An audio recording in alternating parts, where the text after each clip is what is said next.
What is going on YouTube? It is your boy MrBaboon. We are back with a reaction video. This time we are reacting to How to Survive Victorian London. I think I said that. How to Survive Victorian London. London. Right? Let me know if I botch it. Let me know in the comments. I'm pretty good at botching a lot of words. So, speaking is not my specialty.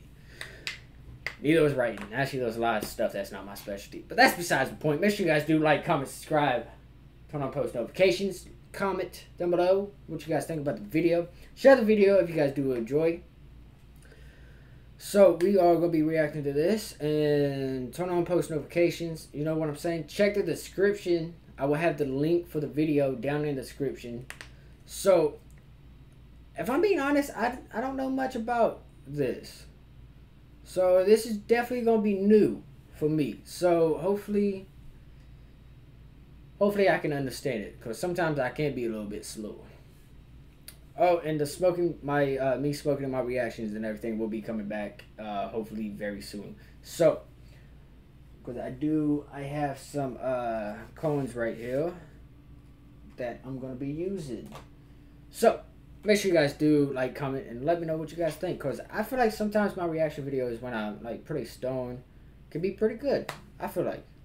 So I'm not even gonna hold you guys any longer. We're gonna go ahead and get this on the way. Let's move the camera. Okay, hopefully the camera's not taking, you know what I'm saying? Let me know if I need to move the camera in the comments, and I will get that situated in the next reaction. Ever watch Downton Abbey and find yourself thinking, I should have been born in the Victorian era? Well, you're stupid. Firstly, because Downton Abbey takes place 11 years after the Victorian era, silly goose. And secondly, because life in Victorian London would be absolutely terrifying for someone accustomed to the luxuries of the... Okay, so this happened June 20th, 1837 through January 22nd, 1901. Huh. How many years is that? Hold up, we're gonna check that. Hold up. We are gonna check that. Give me 1 second.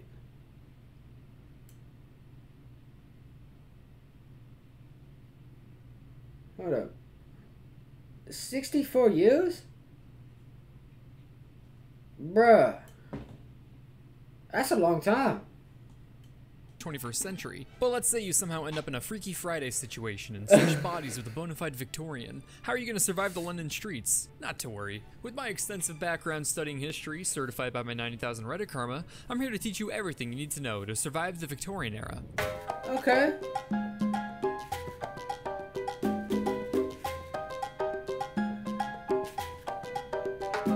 Alright, so you just finished your Disney Channel style Pretty cool body intro. swap and have officially transported over a century back in time to Victorian London.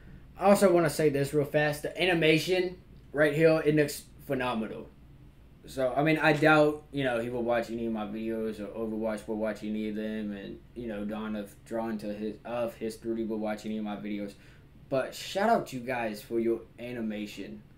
Like, this animation is just, it's beautiful. I like it. Keep it up. Yeah. What? What is it, James? My body. What's happening? It looks like during the body swap you've received a lethal dose of gamma radiation. Oh, and your hairline is receding. My hair? Oh yeah, actually 2 out of every 3 guys will experience some form of hair loss by the time they're 35. But about that radiation. Boucher, how do I keep it? Alright, weird priorities. Well, really the best way to combat hair loss would be with Keeps. It's a fantastic doctor recommended. I was thinking, I was like, is he gonna use... Because I have seen, like, a lot of these YouTubers I'll be watching and stuff, they also be getting sponsored by the Keeps and, you know, a lot of places. My bad, I just gotta... But, like, you know, pretty cool. Online service. That's what I'm going to do if that ever happens to me, which I'm sure.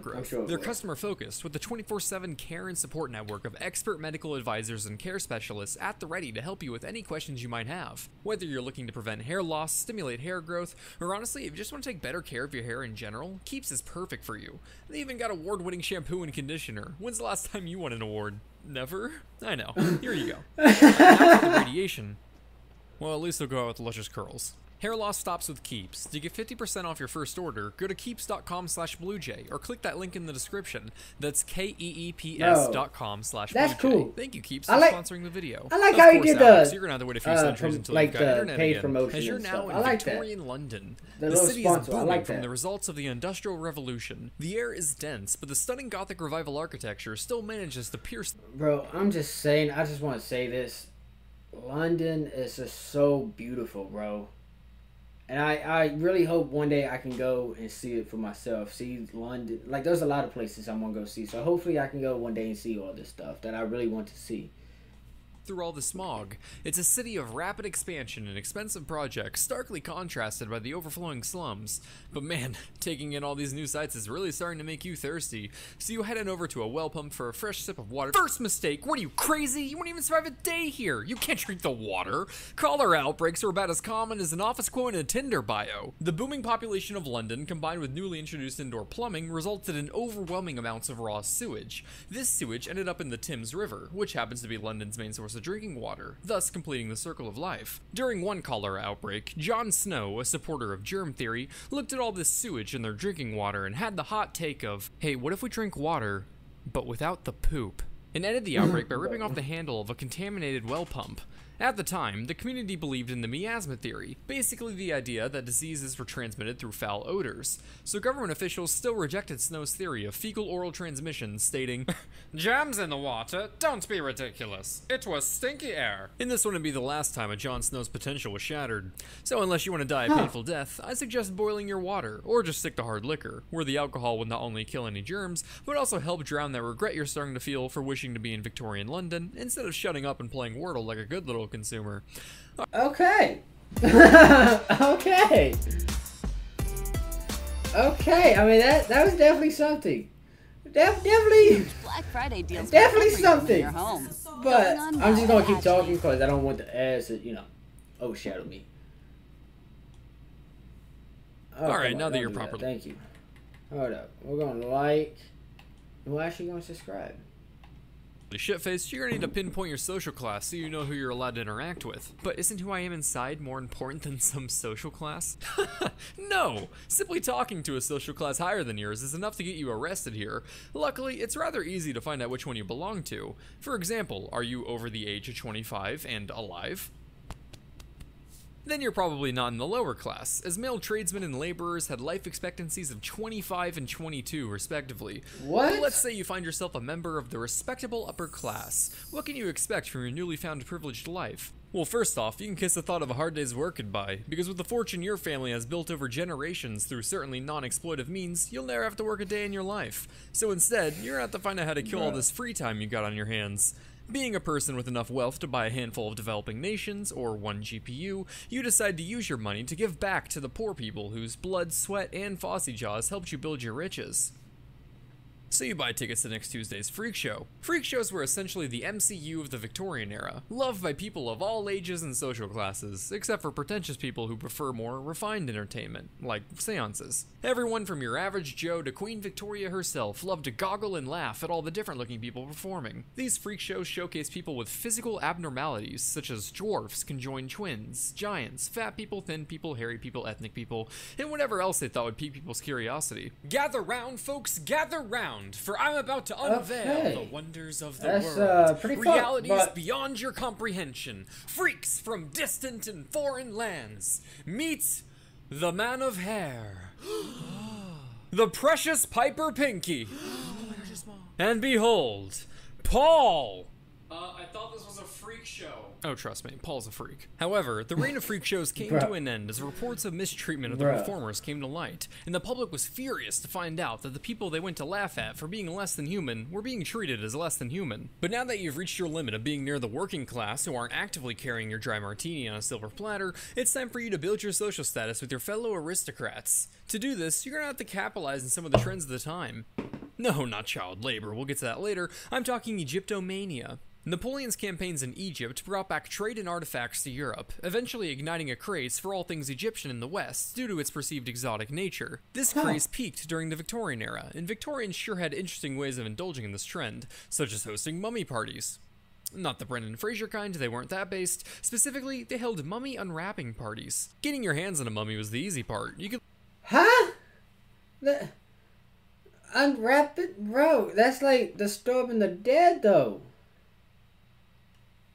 Literally cop one from street vendors in Egypt like a pin from Disney World, but unwrapping them required a trained professional called an unroller. Why exactly they had to hire a professional to do some glorified banana peeling is beyond me, but I can only assume that their training involved a significant amount of fruit by the foot. Essentially, a bunch of people would gather round to watch the unroller unwrap the mummy and perform an autopsy, including cutting into the skull to go, "Oh my god, look, he's got a brain, that's crazy."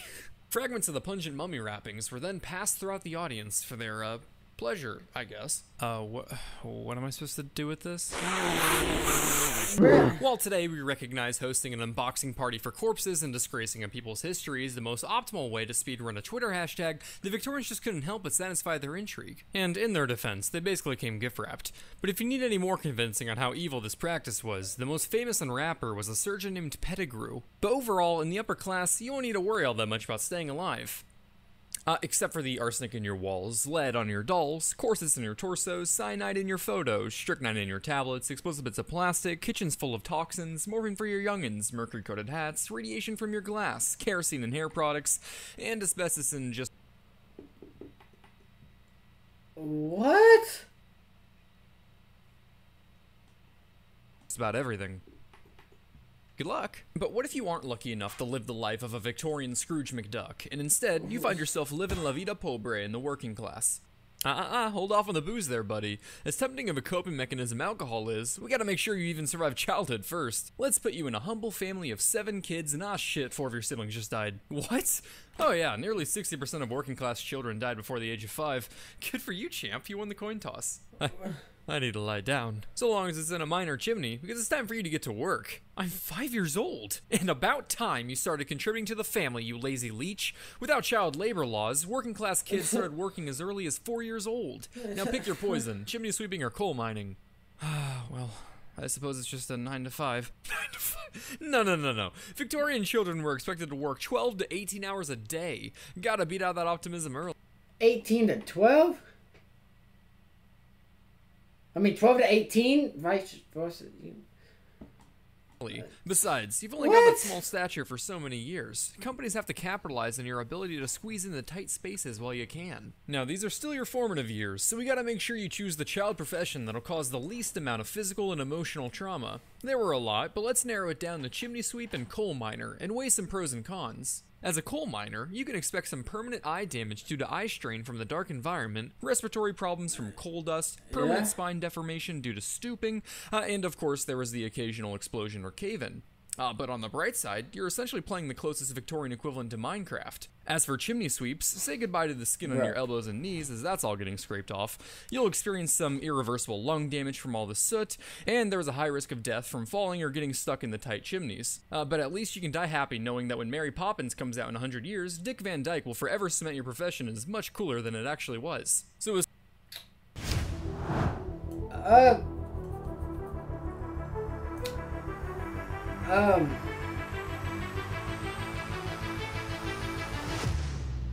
just what? Like, I don't. We're with the yellow. Like, what? There's work to be done. Bro, okay, this is 4 ads I got with this video that I could not skip.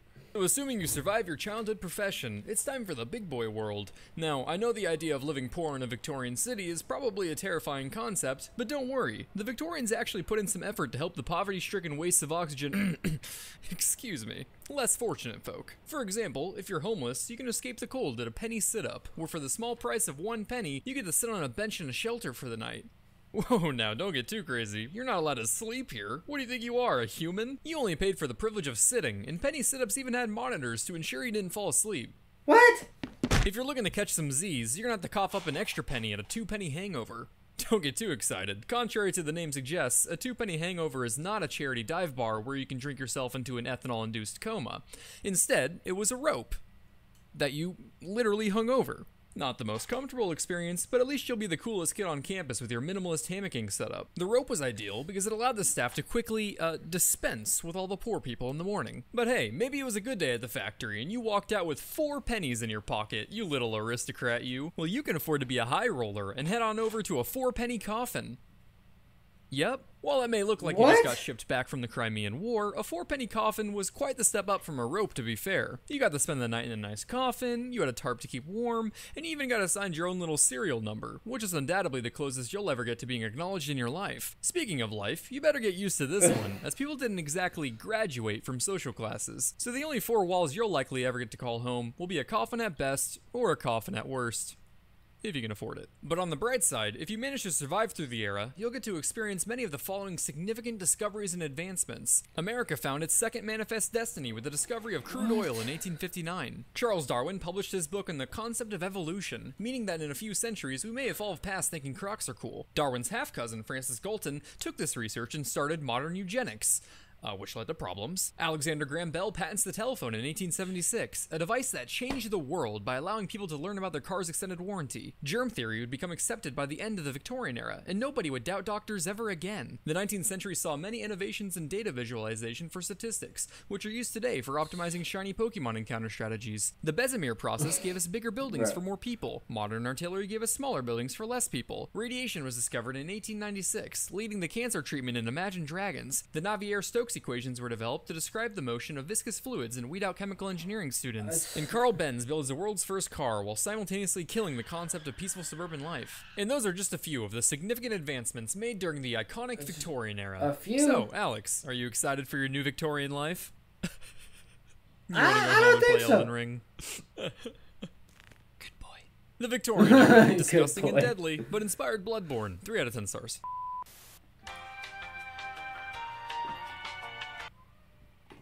I mean, it was definitely a good video. I for sure enjoyed it. The animation and everything was phenomenal. The storytelling was also phenomenal.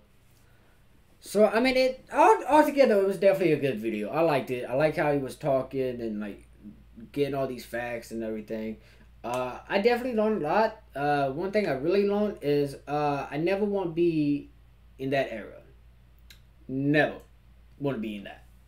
At all. Like, not even close. Let me know what you guys think about it down below in the comments. Let me know if there was any more information out there that you guys know. Because I don't know much about it. So, let me know down below in the comments if there is. You know what I'm saying? Like the video. Comment. Let me know what you guys think. Share the video if you guys do enjoy. Turn on post notifications. Subscribe so that way you guys never miss a video. And also, once again, turn on those post notifications. And subscribe. And make sure you guys do like the video. So, definitely a good video and everything. I will see you guys in the next one. Positivity is key. Motivation is key. Happiness is key. I'll see you guys in the next one. You guys stay safe. Watch out for each other.